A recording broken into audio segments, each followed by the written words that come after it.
Would you mind telling us a little bit more about Creditors Voluntary Liquidation? Creditors Voluntary Liquidation, sometimes known as a CVL, is the most common way for directors and shareholders to deal voluntarily with their company's overwhelming debts, stopping creditor pressure, allowing it to write off 100% of what it cannot afford to repay, and closing down the company. And where might a CVL be the most appropriate course of action?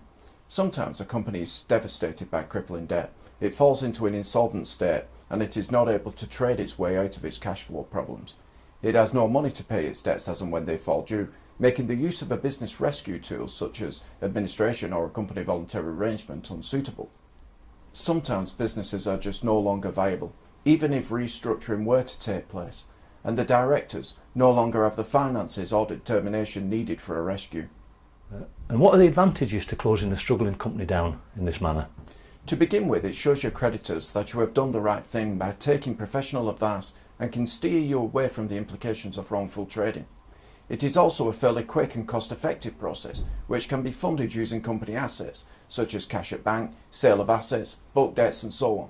It gives the directors far more control over the situation than if compulsory liquidation were to occur via a winding up order by the court, and it will stop the pressure and demands from creditors.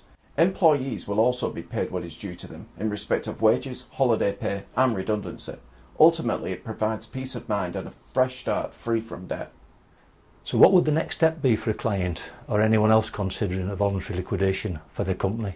It is important to discuss in detail all the options available before any type of procedure is put in place to make sure that the best option is implemented.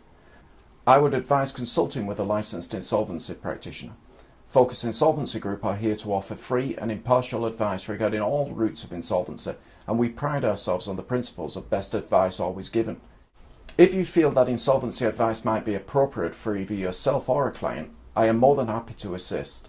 I can be contacted by email at a.fisher@focusinsolvencygroup.co.uk or by calling our office on 01257 257 030.